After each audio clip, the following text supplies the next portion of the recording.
Suzuki didn't crash overnight. It disappeared while everyone was looking the other way. No headlines, no farewell, just empty showrooms and riders left behind. What really happened? Why did no one stop it? And what does this collapse mean for every motorcycle owner in America? You're about to find out. What's happening? Once upon a time, Suzuki riders were a tribe. The GSXR crowd, the SV650 Loyalists, the DRZ adventurers.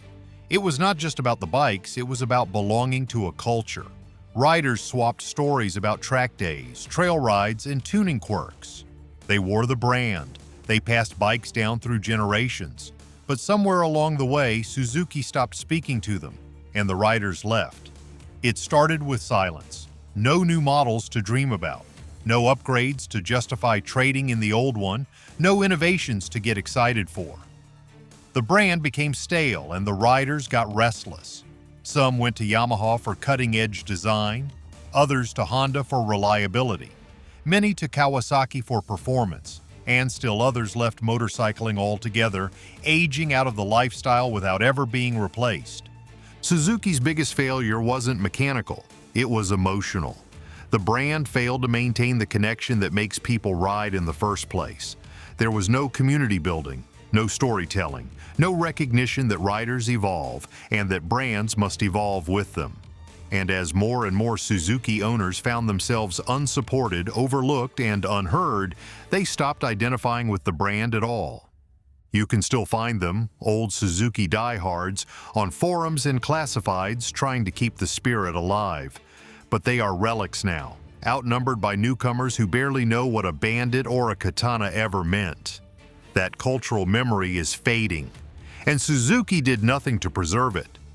Which brings us to the most sobering truth of all.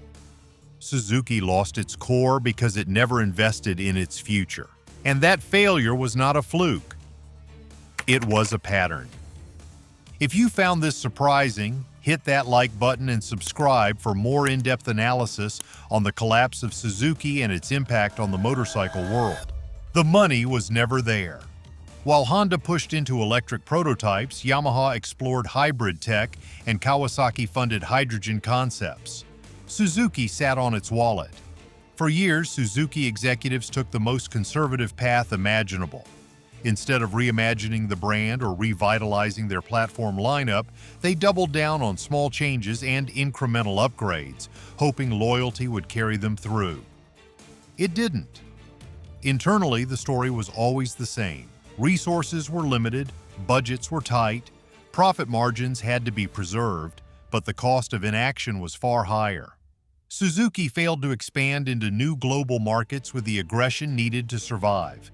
It avoided risky partnerships, bypassed early electric opportunities, and refused to overhaul its aging platform architecture. Every dollar they saved on development eventually became a dollar lost on opportunity. The warning signs were clear. Competitors were launching entire product families while Suzuki was reusing decade-old engines and platforms. They missed the lightweight electric scooter boom. They missed the mid-size retro revival. They missed the dual sport explosion and did nothing meaningful with the adventure touring surge.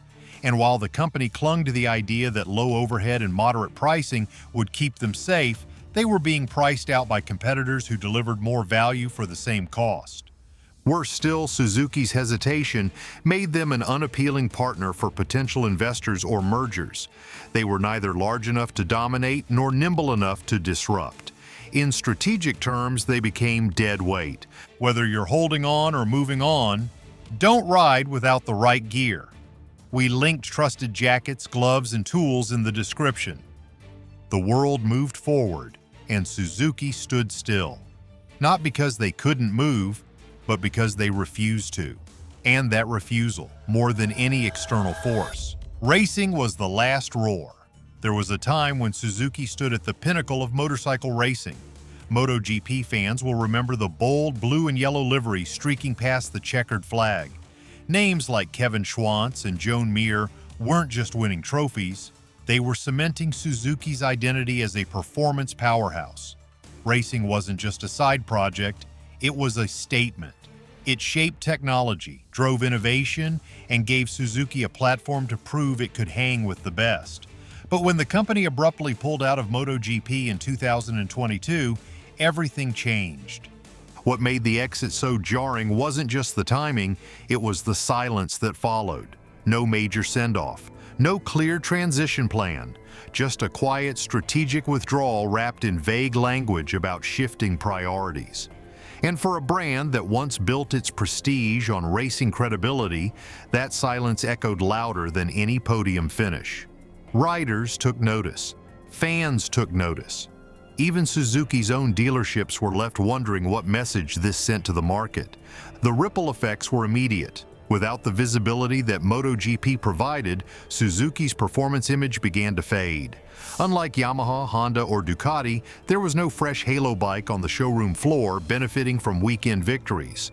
The link between racetrack and street model started to dissolve, and as competitors used their race platforms to sell new tech, quick shifters, lean angle sensors, high-performance suspension, Suzuki looked increasingly dated by comparison. It was the end of a legacy. The roar of the racetrack had once defined Suzuki's soul. But when the engines went silent, so did the momentum. And what came next only made that silence feel permanent. One platform, too many models.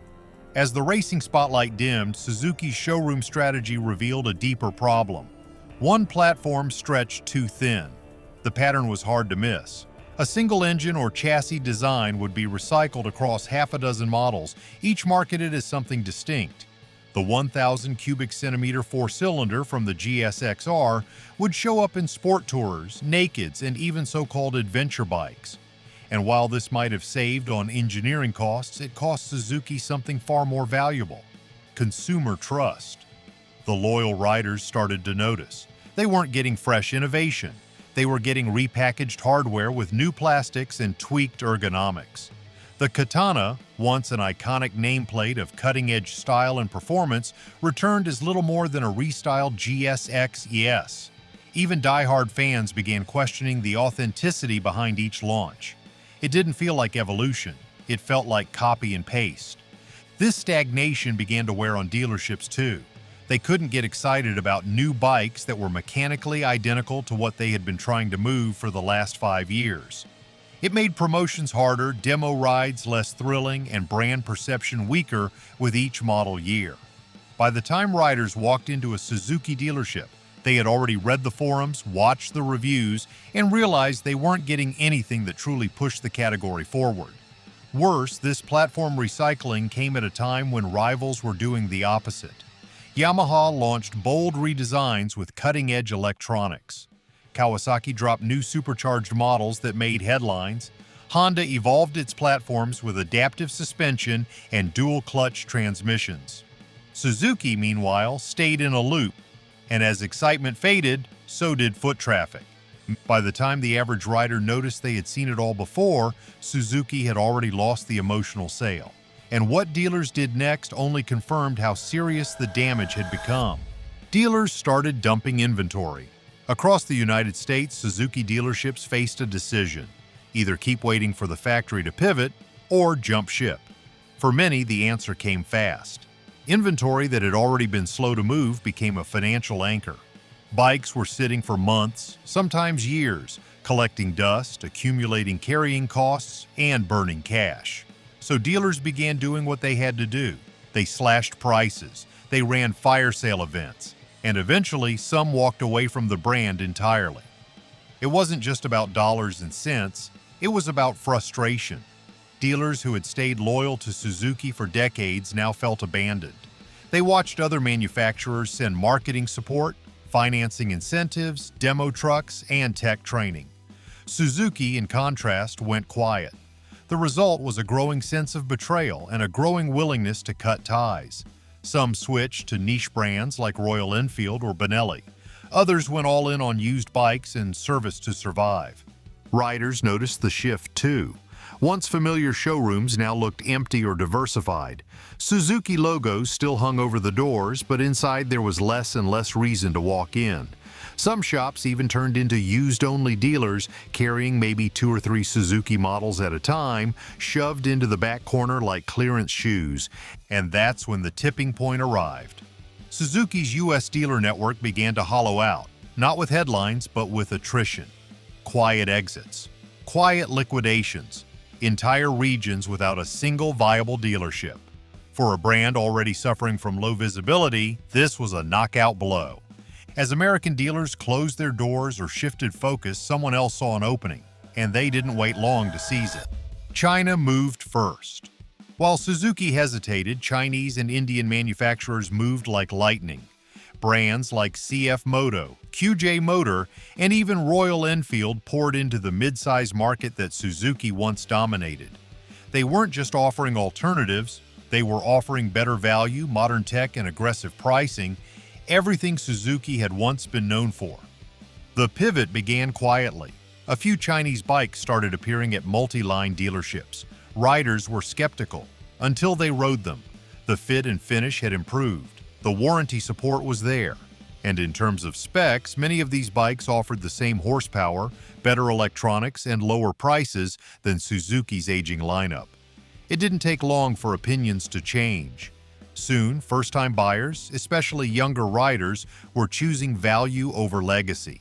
A 600 cubic centimeter Chinese naked bike with smartphone connectivity and LED lighting felt more appealing than a 10-year-old Suzuki platform with analog gauges. Even seasoned riders, frustrated with parts availability and lack of innovation, began considering the unthinkable, trading their GSX-S for something made in Hangzhou or Pune. Meanwhile, Suzuki's core markets were shrinking. Asia, once its stronghold, now belonged to local giants with faster supply chains and greater agility. In Europe, strict emissions rules pushed Suzuki's older platforms out of compliance, and in America, the brand couldn't even promise consistent dealership access. By the time Suzuki tried to course correct, it was already too late.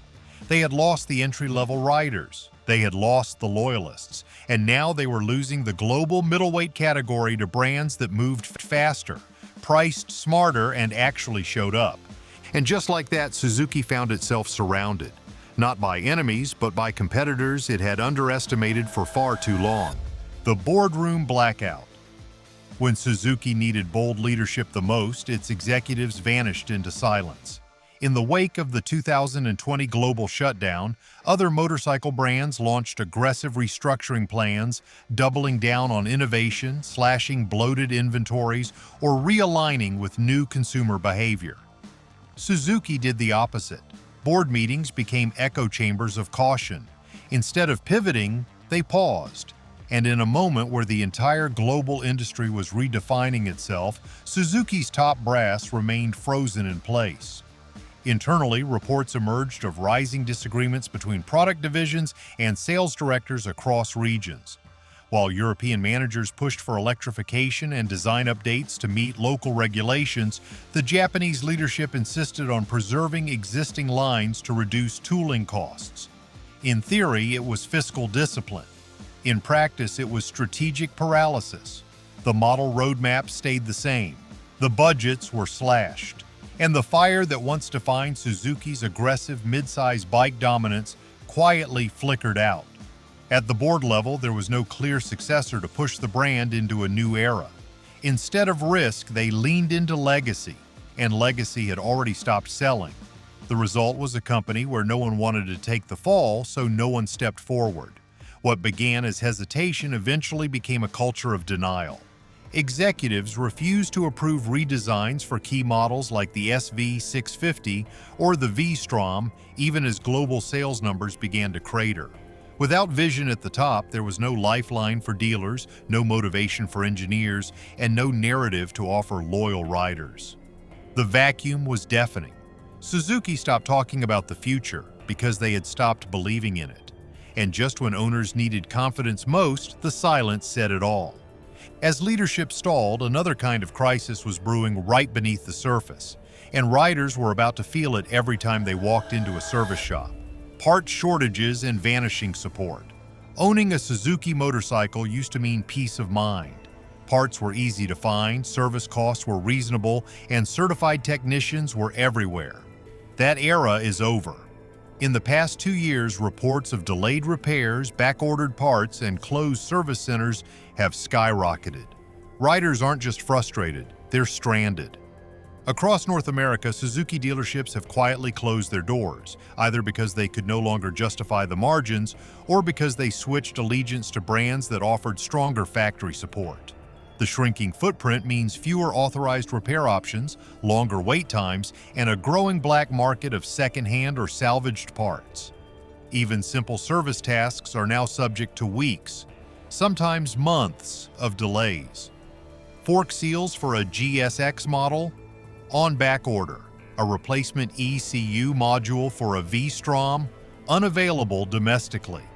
Riders are being told to source their own parts from overseas e-commerce sites or wait indefinitely. And as the service ecosystem collapses, local mechanics are either refusing to work on certain Suzuki models or charging premiums due to unpredictable timelines and outdated documentation. The pandemic played a role, but this isn't just a logistics story. It's a corporate decision. Suzuki cut its global parts warehousing budgets in an attempt to preserve cash, betting that fewer bikes on the road meant fewer parts needed. That gamble backfired. The demand for repairs, especially for older models, remained steady, but Suzuki's ability to meet that demand fell apart. At motorcycle forums and ride meets, the sentiment is clear. If it breaks, you're better off selling it. That phrase was never used with Suzuki a decade ago. Today, it's common wisdom. As maintenance becomes a burden and support vanishes, riders are starting to ask a deeper question. What future does Suzuki have in a world going electric? No electric future. In an industry where timing is everything, Suzuki is late to the one shift that might define the next 50 years. While Kawasaki rolled out a hybrid model and Yamaha launched urban e-scooters across European cities, Suzuki has made no significant electric motorcycle announcement. Not one viable concept, not one public roadmap, just vague mentions of future consideration. This isn't just a public relations oversight, it's a brand-destroying mistake. Governments across the globe are tightening emissions laws. Urban centers are creating low-emission zones. Incentive programs are being handed out for electric vehicle buyers. And the next generation of riders? Many are choosing bikes with battery power over internal combustion. Suzuki's silence on electrification is strategic, rooted in fear, not foresight. Internal insiders have pointed to the company's limited research and development budget, which remains a fraction of what Yamaha or Honda allocate. Without a clear return on investment, executives have continued to delay green-lighting full electric development. And in doing so, they've effectively removed themselves from the conversation. This absence has serious consequences. Suzuki risks losing an entire generation of first-time riders who will never consider gas-powered motorcycles.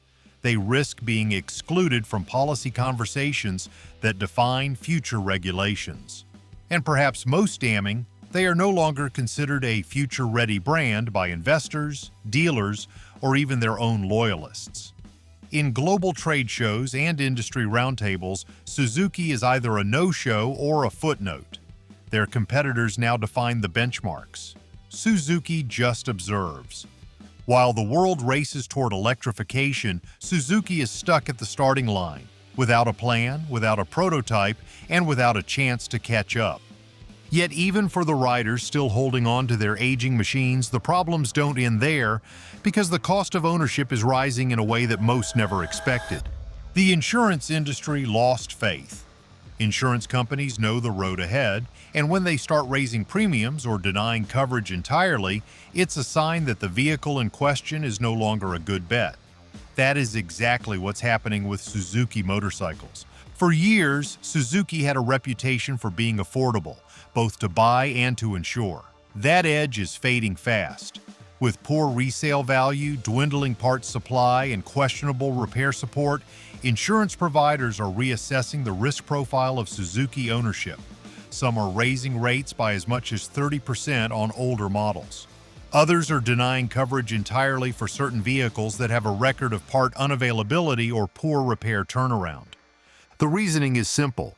If the bike is hard to fix, expensive to maintain, and difficult to sell, then it's an insurance nightmare.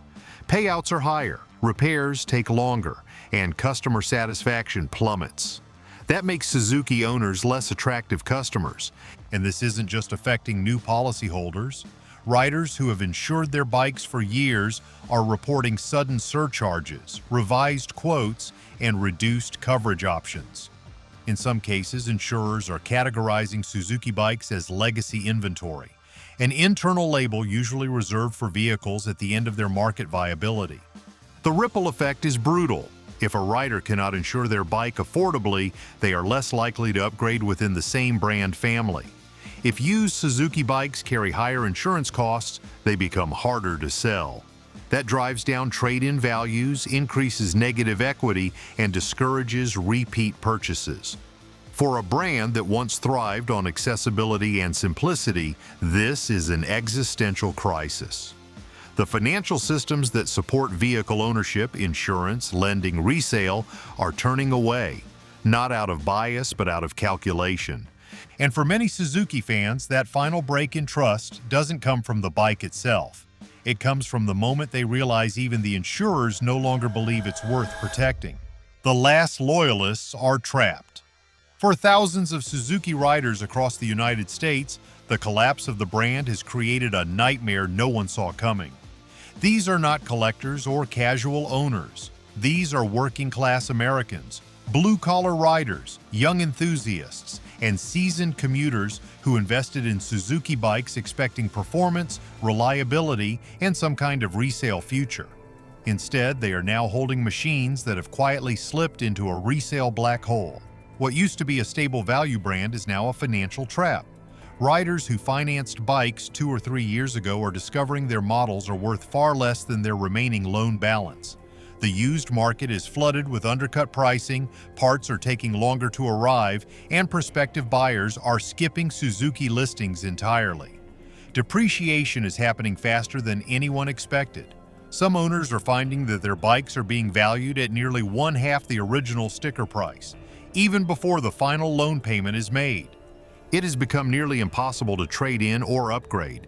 Many dealerships no longer want Suzuki trade-ins. Some flat out refuse. For riders hoping to escape the burden, their only option is to sell at a significant loss, if they can sell at all. Others are stuck with bikes that they love to ride but cannot justify maintaining because the cost of basic support has climbed. These are the last loyalists, and instead of being rewarded for their faith in the brand, they are being punished with silence. And yet what happens next isn't just about personal ownership. It spirals into a much larger and more destructive cycle. The value-death spiral. As resale values continue to plummet, a dangerous feedback loop has begun to take hold. The more Suzuki owners try to sell their bikes, the faster prices fall. The used market, already sensitive to perception and demand, is reacting brutally to even the slightest influx of listings. One desperate seller drops their price, and 5 more follow. It is no longer about finding value. It is about trying to escape. This isn't a normal market correction. This is a psychological and financial spiral. Buyers see low prices and assume something is wrong with the brand. Sellers panic. Dealerships slash incentives to clear aging stock. And auction houses are reporting record lows on Suzuki inventory, often returning bikes unsold or at rock-bottom reserve prices. The result is brand devaluation across every tier, from high-performance sport bikes to beginner-friendly cruisers. No category is safe. Dealers who previously offered decent trade-in deals are walking away from Suzuki transactions entirely. They know they can't flip them, and they don't want to get stuck with inventory they'll never move. It is not just about the price, it is about the trust that price once implied. And right now, that trust is completely broken. This is what happens when market perception becomes market reality. Suzuki motorcycles, regardless of model year or mileage, are now being seen as risky assets instead of prized machines. The riders feel it, the banks feel it, and the damage has reached every level of the market. What is most chilling, however, is that while prices fall and faith disappears, Suzuki's own presence in the American motorcycle landscape has almost completely vanished. Make sure to like this video and subscribe for more updates as we dive deeper into how Suzuki's fall is reshaping the motorcycle market. American Suzuki is just a shell.